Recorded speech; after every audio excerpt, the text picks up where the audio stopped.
back for those of you that have been with me tonight.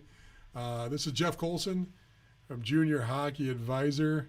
Let's see what the comment is here. Somebody says, make this shareable to the Hockey Bucket if you can now, and I'll approve. Sorry, I'm on live broadcasting Hockey Bucket, so if anybody's got any connections with a Hockey Bucket and want to put a note up to them that they can come over to the Junior Hockey Advisor or go to the YouTube page at Junior Hockey Advisor, I'd love for somebody to jump over there and let them know. I can't do it right now because I'm live. So this is hour 5 of a 6-hour marathon. This is ACHA College Club Hockey. I'm so glad you tuned in. I'm so glad you're part of this. This is probably the hour that's going to be the most exciting for me of all the discussions, and I love doing this. I love talking about, the hockey and the nuances and how to ascend and how to move up and how to get to where you want to go in hockey. But the area that is probably the least understood is college club hockey. The area that is probably has the most bias against it from elite hockey players is college club hockey. Yet, there's more college club hockey players than there are NCAA Division I and Division III. To give you some ideas on numbers, and you can do all this yourself, it's pretty easy to go up and look at, you can pull them up in a myriad of different ways. But, we all know there's 60 plus, I think it's 62 now with Long Island and with the new Minnesota team coming on. We have 62 on the Division I side now, 80 plus on the Division III side. So if my math is correct, that's not 500.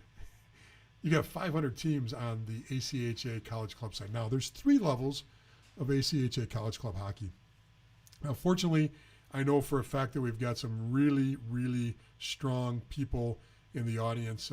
One just checked back in as my good friend and Illinois State ACHA College Club coach Michael Hernbrot is on. And so from time to time, I might ask Mike to just chime in with a comment and fill me in on something I'm missing. But I can tell you this: there's 3 levels of ACHA college hockey: Division I, Division II, Division III. Don't confuse that with Division I, Division II, or Division III on the boys' side, because first of all, there essentially is no Division II hockey on in college hockey on the NCAA side. I should say it's Division I or Division III.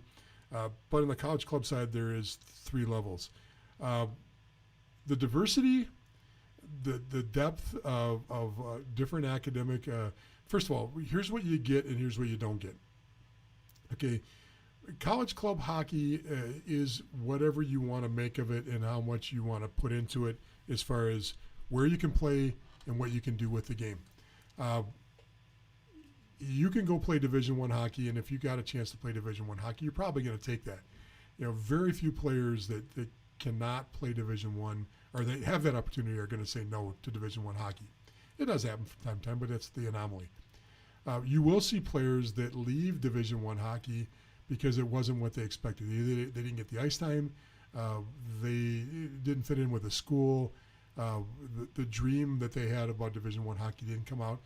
Most of those filter to Division III if they're going to stay with the game, and it can become very successful Division III players. Now, the same thing happens at Division III.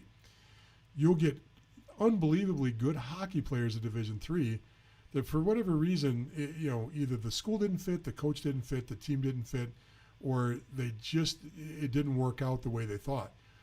They will end up playing college club hockey. College club hockey gets players, and in fact, between the break there, I caught a comment from Coach Hernbrot from Illinois State. He said, look, I get players from all the same areas that the Division III schools are getting players from. He's getting players from the North American Hockey League. He's getting players, in general, I'm not saying all of his players. He's getting players from the USPHL. He's getting players from the EHL. He's getting players from prep. He's getting players from all over the place. Now, one of the things here's a couple points I want to point out about college club hockey right off the bat. The misnomer that it's not competitive is just that, it's a misnomer. College club hockey can be extremely competitive. The Tier 1 and Tier 2 levels can be extremely competitive. Tier 3, you'll get some argument there that Tier 3 college club hockey is different. So what is different? What are the big differences between the two? Well, unregulated by NCAA rules. What does that mean? On the advantage side, there's a few things. One is college club plays by different rules as far as eligibility goes. In other words, you can get a grad student playing on a college club team that may not be eligible at an NCAA program because of age-out rules for whatever reason. The clock starts ticking at the NCAA side where it doesn't tick the same way. Money-wise, you can have a stack of money that comes in different ways at the college club level that you don't see at the NCAA level. I'll give you an example. We had, when I owned junior teams, we owned two junior teams. We owned an AJHL franchise and an Empire, which eventually became NCDC and Premier. When we had these two teams, one clearly was shooting for Division I hockey with Division III players on it. The other team had a couple of Division III players on it. Most of the rest were ACHA college club bound. There were more opportunities money-wise with the players that were at the ACHA college club hockey level than the D1 and D3 players. Why? Well, our program was a mid-level or low-level feeder to Division I hockey. Okay, EJHL mid-level team. Top teams in the league, were great. There was two teams that always consistently fed. There's still the same two teams: Boston Junior Bruins, New Jersey Hitmen. We fit at that time. We fit into the middle of the pack, so we weren't crushing it on putting out 10 Division I players. So we would get our 2, 3, maybe 4 in a good year Division I players coming off our team. And they were getting that last slot on a team. They were getting into that slot where they were a recruited walk-on. They were getting in a situation where they were in the roster but no money or limited money, or maybe they had to play for a year to get money for the next year. But they weren't coming in with a lot of money. And that was almost historically year in and year out the whole time I was involved with junior hockey. Our ACHA guys, I get a call from a college coach from an ACHA program and go, yeah, we'll give them in-state tuition instead of out-of-state tuition, and we've got this grant and we've got this grant. And so all of a sudden an out-of-state tuition for a school that was $50,000 out of state is down to 22 grand when they put it together for in-state and with whatever grant and aid packages across the board. And the Division I kids looking at 40 grand a year. And you're going, holy smokes, they're both playing college hockey. One has got it on a severe discount and one doesn't. So from a money standpoint, more often than not, you're seeing opportunities with money because they're not regulated. Remember, NCAA programs Division III programs cannot give scholarships for athletics.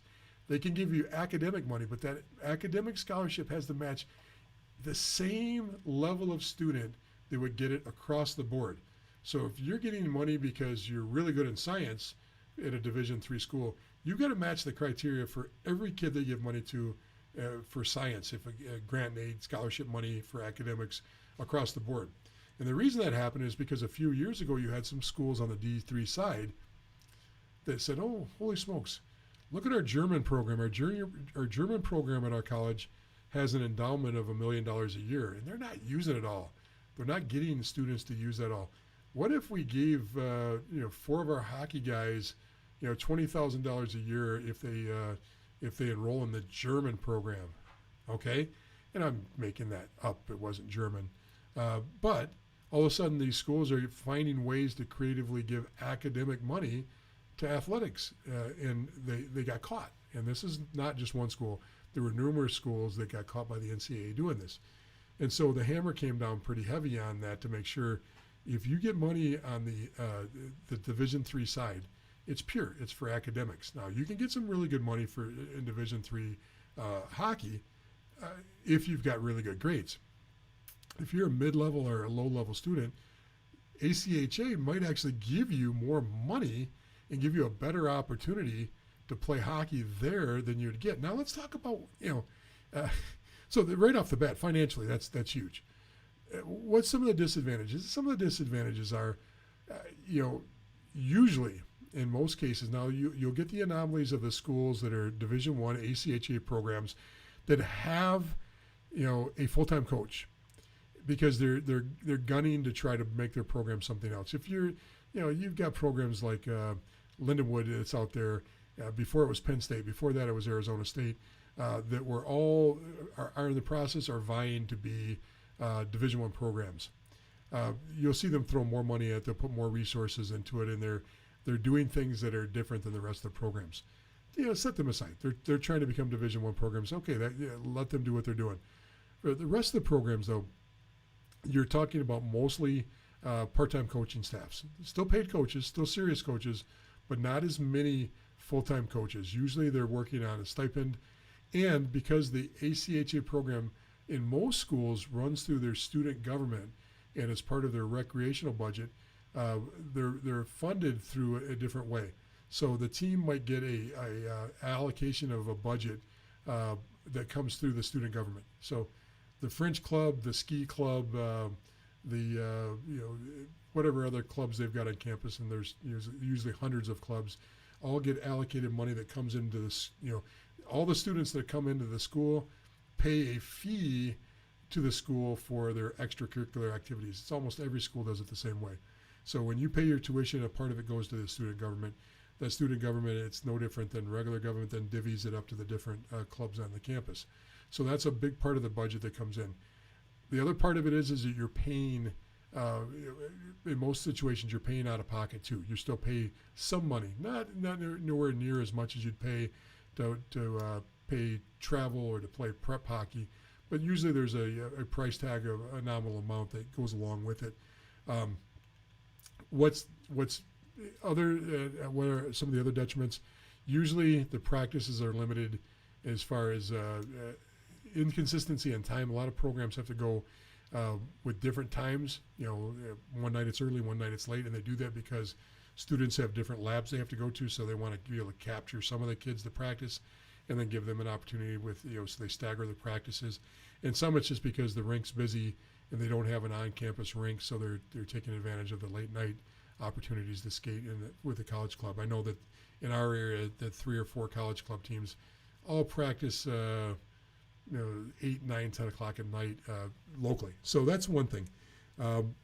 So across the board, there's some great opportunities. There are some setbacks. The other part of it is remember, academics are always first when you're playing ACHA college club. If you got a test, you're going to the test first. If you're playing NCAA Division III or you're playing NCAA Division I, the test is working around you for the most part. In other words, if you got a game for the weekend, you've got a lab to go to. It's all being made up before or after your practices and games because you're playing NCAA hockey. That's not the case in ACHA. Most of the time you're going to see that the player is going to go to his lab. He's going to go to his test. He's going to make sure that he's doing his academics first, even if it means missing a practice or sometimes even missing a game. That can happen more on the ACHA side. That would be completely unacceptable and very extremely rare on the Division I or Division III side. So I want to say hi to some people that are on. We got a great sized crowd. I wasn't expecting, I went into this not knowing if we get anybody at all. Then I want to talk about some of more of the positive and negatives. Nassau County's here, Long Island, Perry's on. Good to see you, Perry. Let's see what Mike has to say. Mike, once again, is our resident expert tonight. We've had players come to us from just about every path mentioned except Tier 1 juniors. It is not unusual for NCAA Division III players to transfer in after a year at that level. Absolutely. Thanks for that, Mike. I think I'm glad you clarified that. I might not have made that comment as clear as possible. Any general recommendations for players currently in non-traditional hockey markets, i.e. Texas? James, thanks for that one. That one's a great one because Mike can tell you Michael now, because remember when Mike was younger he was Mike, and now that he's an adult he's Michael, so I've got to call Michael. When Michael and I were playing in the Marine Corps, we played for the All Marine hockey team, and because we were limited in the amount of games, it was kind of an odd situation. Sometimes we played college club teams, sometimes we were playing congressmen in a game to get pictures taken for some kind of charity event. It was a weird mix of games we did, but we played every West Coast college club program at the time. And being naive, as a program in the Marine Corps. Michael and I were younger on the team, and we're some of the few players that already hadn't played college or pro, played Division III or played Division I or pro hockey. So we didn't know any difference. We were playing college club hockey teams. We had no idea. But some of these guys that played Division I and Division III came into these games pretty darn cocky. And we ended up getting our asses handed to us more than one time because it was our Division I and Division III guys that came in cocky that set the tone for the rest of us that didn't know any better on the team. And we had a lot of guys that had played East Coast Division III and Division I hockey on our team. And so we'd go in to play Arizona State or play Arizona or play Northern Arizona or UC Berkeley, UCLA, USC. They all have college club programs. And some of these programs, because Canadian players that didn't go pro, that played in the OHL or played in the WHL, they stocked up this money because they played major junior hockey. And they get, X amount of dollars for every year they play junior. So they play 3 years of major junior hockey. They can't go to the NCAA, but they can go to play college club. So you get some of these programs that have 5, 6, 7 guys that had 2, 3 years, sometimes 4 years of OHL or WHL experience under their belt playing college club hockey. And we got our asses run out of the building. They were so good. And some of these guys actually had pro hockey under their belt too. And some of these club programs are phenomenal. So first of all, throw out any thought process of being non-traditional markets inside of college club hockey. Your non-traditional markets have some of your strongest teams. Non-traditional doesn't exist. And Texas has some phenomenal programs. You've got, all you have to do is go to the ACHA website. You can see that there's college programs everywhere in Texas. And I'm sure there's some people on here that'll jump on and they'll actually help you with that, with your comment on there. I can't tell you all the names of all the teams, but I can tell you right now, Texas A&M has a program. Louisville has a program. I know for a fact that LSU has a program. You name the programs out there, there's usually a college club program that's involved with it. So don't worry about being in non-traditional markets, and don't worry about playing in a non-traditional market either, James. You're in an area now that is quickly become a traditional market. Dallas is starting to spread hockey in that market, not only because you have an NHL team there, but you've got the North American Hockey League right now. Odessa, Amarillo, Lone Star, right outside. You have Shreveport right outside of it. Corpus Christi's got the year off this year. Wichita Falls. You got 5 or 6 North American Hockey League teams in your market. So there's a lot of exposure to high-level juniors and ACHA college club hockey in that area. So I don't think you'll have a problem finding all kinds of ACHA hockey involved in that area. And if you're looking to get exposed to it and you're playing in it, you just got to reach out. The only thing you can do at the ACHA level, if you're in a non-traditional market, now that is one detriment. ACHA college club programs don't have the same budget to travel. They cannot send their staff out all over North America to find players. They will hold, I see the question came up, do they have camps? Yes, they do hold camps. So you can go on campus, you can skate with a team.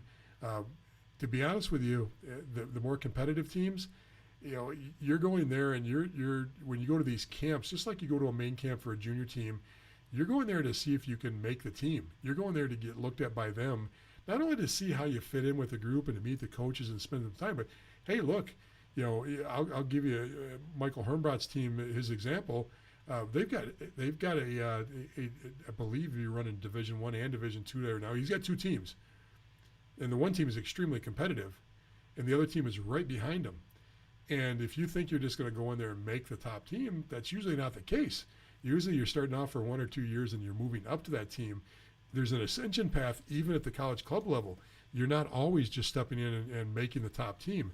So, the way to get exposed to ACHA college club hockey is to reach out. Of course the coaches are out there recruiting, but they're recruiting in ways that are a little bit different than the Division I and Division III. They're not going up to Alberta to go to the AJHL showcase. They're not going to the BCHL showcase. Most of them are not going to the North American Hockey League showcase. Will they go to the national championships for U18s? Yeah, you'll see a lot of ACHA guys there. Will they go to the Tier 3 championships? Absolutely, you'll see a lot of ACHA guys at the Tier 3 junior championships and the playoffs. You'll see them at Tier 3 competitive games and showcases. They'll be at the both NCAA, DCA, and the NOL events for their league championships. But you absolutely won't see them traveling.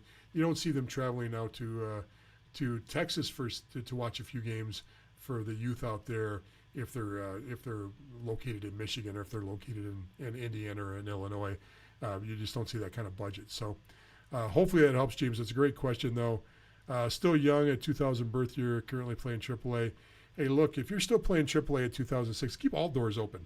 But just know that there is a great opportunity that most people overlook at the ACHA college club level. There's a ton of great hockey players. Go watch a game. If you don't believe it's good hockey, take the weekend. Go pick out a school or two, and all you got to do is go to the ACHA website. You can look up the leagues that are around you, or if you're on a weekend tournament and you've got a tournament going on and you're into a different market and they've got an ACHA college club team, I can tell you this.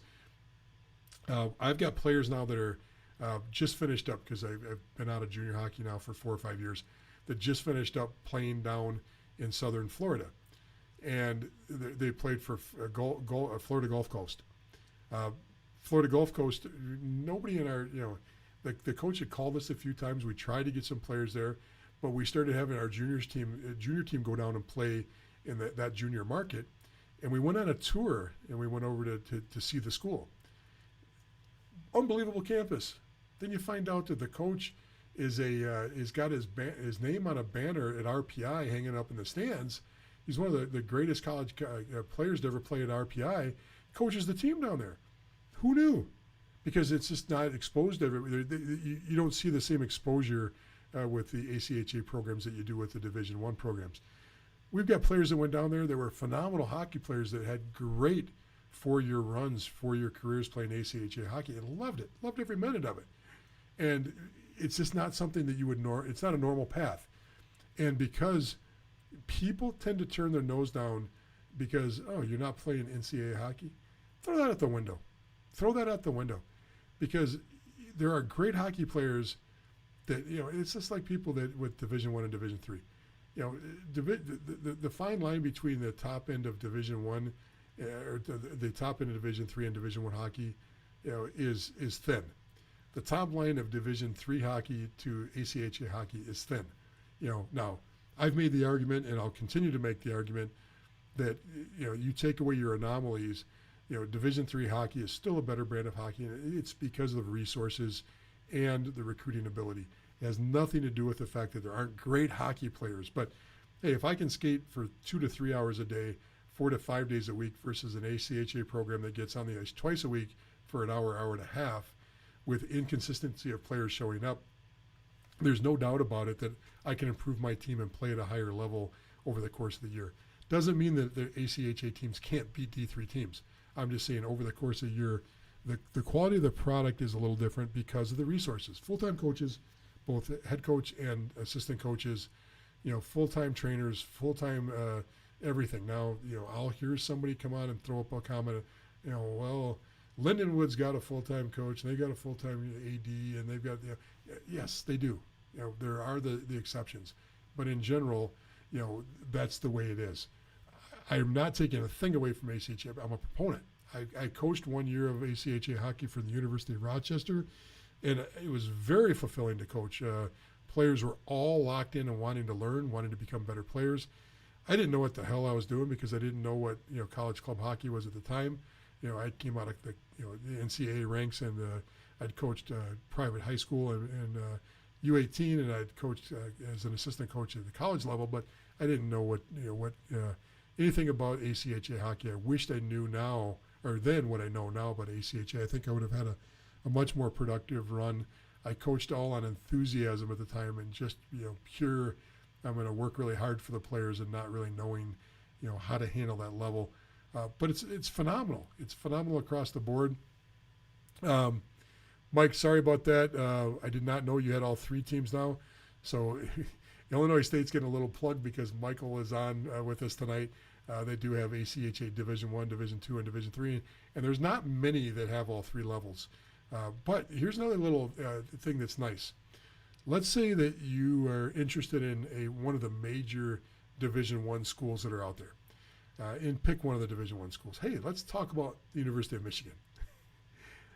University of Michigan NCAA Division One program can still have ACHA College Club on the campus, and they do. Now, Michael can probably clarify this. I don't believe they can have ACHA Division One if you've got a Division One program, but I think they can have Division Two and Division Three. But they can still have it. They wear the same uniforms. They represent their school the same way, and there's a lot of pride in the program. And it's not just Michigan. It's any of the programs that have NCAA programs usually still have ACHA College Club programs with them. So it's nice if you're locked onto a school, but you know you can't make the Division One NCAA team or even the Division Three NCAA team. There still could be an opportunity to play on the college club team. Here's something that's pretty funny though. There are times where the ACHA College Club player has got a better financial package than the NCAA Division One player. Think about that a little bit. Let that settle in a little bit. It's not saying that you should, given the choice to play Division One or to play ACHA, you should go to ACHA. It's just that there is money there in many cases. So, the question came in again. The question came in: do ACHA teams offer money in scholarship? The word scholarship may not be used at all the ACHA schools. Yes, they can give you academic scholarships. They can give grant and aid. And a lot of times, because they look at this as being a campus diversity issue, because they can bring in players from all over the nation. And let's say I'm in Ohio, and I'm at a small school in Ohio. I'm just picking it because it's Midwest, and it's pretty milquetoast Ohio. I could have said Iowa. I could have said many things, but I've got a pretty much pedestrian college, meaning, I draw from my local area. My local area looks the same, breathes the same. They all came up with the same demographics, and the school wants diversity. Not only do they want diversity from around the world, and the diversity of sex and gender and color, but they want diversity from states and from different activities. Well, they look at these sports like ACHA college hockey as being something unique to the campus and something that's diverse. So what they'll do is they'll a lot of times make the packages very financially attractive for players to come there because they want the uniqueness of the what they bring to the campus. Because having a hockey team on campus, and you're in the middle of Ohio, maybe you're in southern Ohio where there's not much hockey going on, and I could say that about Tennessee. I could say, well, Florida, perfect example. Back when Gulf Coast started down in Florida, there was virtually no hockey there at all. Now there's lots of hockey down there. But yes, they can give money, and yes, they do give money, and yes, a lot of times what they do is the biggest thing you'll see them match in-state tuition for out-of-state students. So maybe the out-of-state tuition's $50,000, in-state tuition is $22,000. I'm making those numbers up. But right off the bat, compared to the average Joe student, you're getting $28,000 off. Not a bad deal right off the bat. Now, and then there's other things they might apply on top of that too. So yes, there are ways you can actually put that together. So let's see what other questions are coming here. Do you need to play junior first to play ACHA Division One? So that's a great question. College club hockey is one of the few bastions left where you will see players that leave, especially Minnesota high school players, leave right out of high school and go play ACHA College Club, Division 1, 2, and 3. So you will see true freshmen in college club hockey where you won't see that virtually non-existent at Division 3. Division 3 almost always waits to let players play out their juniors. Why wouldn't they? If all things are equal and I've got a kid that's coming in that's 21 or 22 years old, he's already been through worrying about where my next beer is going to come from. He's already been through being on the road and living on his own or living with a billet family. He's mature. He's ready to understand what college is about versus an 18-year-old that's still got to experience all that stuff. I'm gonna lean towards I'm going to lean towards taking the older player. ACHA college club programs, if a kid wants to go straight to college, there's usually an opportunity. So yes, you can see players move right from it. Now, it doesn't mean that the majority of the players still aren't coming from the junior ranks. The majority of the players are still coming from the junior ranks. But unlike, there's still a pipeline, and there's still a sizable pipeline that will come right out of high school hockey. Not as much as you think, but there's still a number there that still can be done. The good hockey players are still coming through juniors, though. Yeah, it's just the way it is. That's not going to change. So, okay, let's see what else we've got here. Some of those I've already answered. Any other questions coming on board on ACHA? Michael, if there's anything you want me to throw up or talk about on top of what we've already discussed, hey, this is an opportunity that just gets overlooked. Being a guy that went on and played, Division I college hockey, and surrounded by good college hockey players when I was in the Marine Corps, I did not understand how good the game was until we got pummeled by a bunch of college club programs, and you don't realize, how much talent's there and how serious and passionate programs are until you go out and play them or go out and watch them play. Arizona State has been a good college program, good ACHA program, now a Division I program, for 30 years. They've had hockey there. UCLA, USC, Flagstaff with their program there. You've got these programs that have been around on the West Coast, in the South, in the Southeast, Southwest. They've been around for years. They just don't get the publicity because, first it's hockey, and you're not going to get it. And you're not running on a marketing budget. You're not getting SID support from the schools.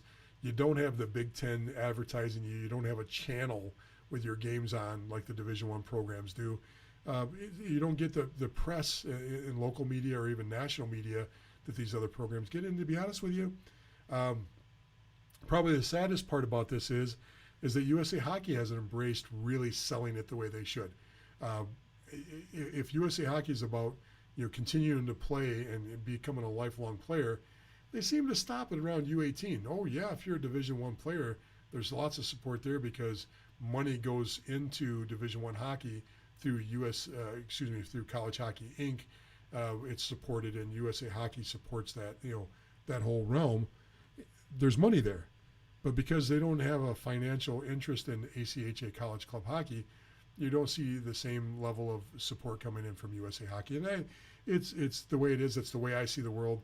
I'd love to see somebody tell me different or give me an argument different. But man, oh man, if USA Hockey would embrace this, give it more coverage, more exposure with their events, maybe put it into their training protocols, maybe into their education program, you might see a little bit different attitude towards ACHA College Club and on how people are taught about the game. Because honestly, you don't normally hear people saying good things about college club hockey until they have to say something good about it. What I mean by that is until they have a kid that has to go there, until they're a junior coach that has players go there, until they're coaching at that level, they either are ambivalent about it or look down their nose at it. And it should be just the opposite. It really is the foundation of our college hockey. 500 plus teams. Come on, think about that. 500 plus. It really makes you look at the world a little bit different. So let's see what Perry's got to say here. Perry says, do the ACHA schools recruit, or are most team players who contact the school? It's a mix. Absolutely recruited. I would say the majority of the players at ACHA Division I and Division II are absolutely recruited. There's no doubt about it. Do some of the players reach out to the schools too? Absolutely. But that's not a backdoor into the program. Just because you reached out to the program, you still got to meet the requirements that those guys that are being recruited meet. Just because you call them and say, hey, I'd like to play for you. Yeah, you might be able to work onto the Division III level, but it's extremely competitive at Division II and Division I ACHA. But yes, they are recruited across the board. I don't know of any Division II or Division I programs that don't actively recruit for the majority of their players. Yes, it's always a nice bonus when a kid says, "Hey, I'm just going to come to your school." And coaches love that. They'd love to see 3 or 4 or 5 of those a year. But the reality is they're out there busting their butt to fill their roster with the right kind of players. Of course they could get any Tom, Dick, and Harry to fill out a roster that just wants to come to the school. But remember, this is competitive hockey, and yes, there is absolutely a recruited game, and it is part of the recruiting one. Coach Hermbrodt comes in and says, ask a lot of questions of the program. How long has the coaching staff been involved with turnover? What happens frequently? Those are great questions to ask, and that's across the board. First of all, the great part about this is you get to pick an academic institution that fits what you want. If the Division I and Division III side, Division III hockey, remember, it's mostly smaller schools. In fact, it's almost all small schools. You only get a few schools that are in that 10,000 plus category of students. You might get a SUNY that's got a big population of school. SUNY meaning State University of New York. The maybe Brockport has a really big. Maybe Oswego has a big population. I don't know what their numbers are, but mostly you're at schools that are a couple thousand, not a couple hundred thousand, a couple thousand students.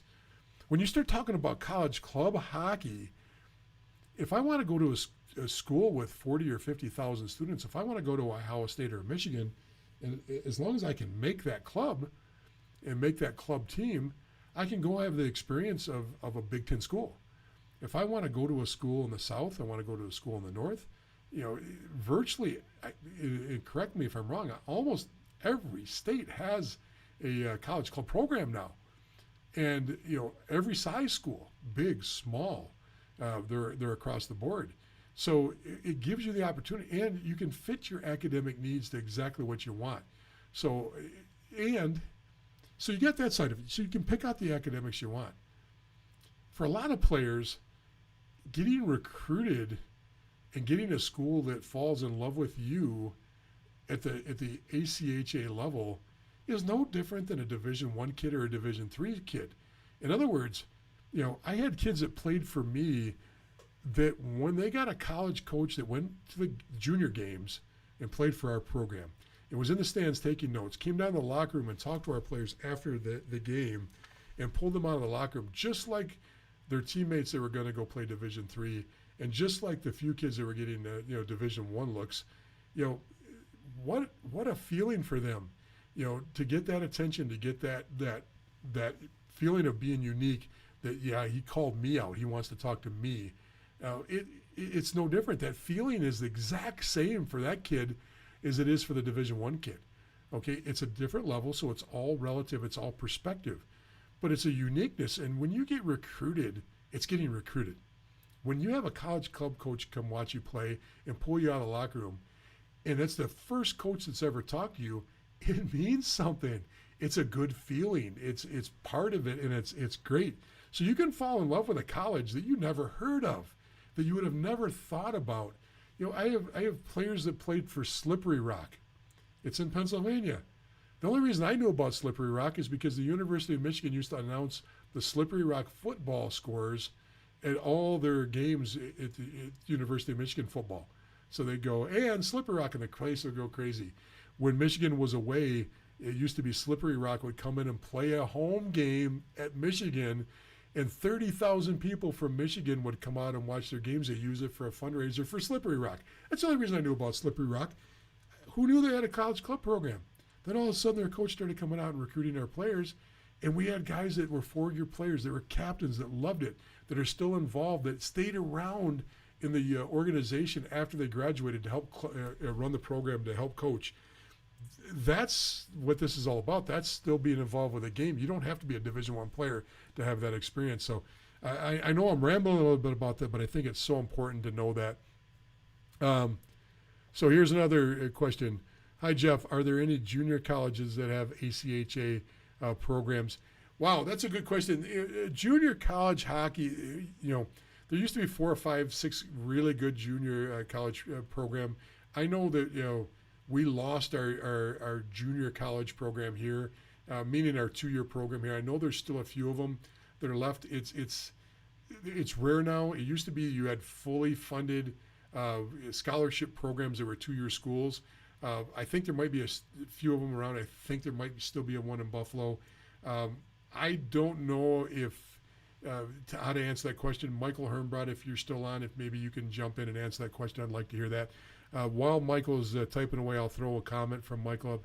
In a typical year, we have close to 200 plus players seeking roster spots.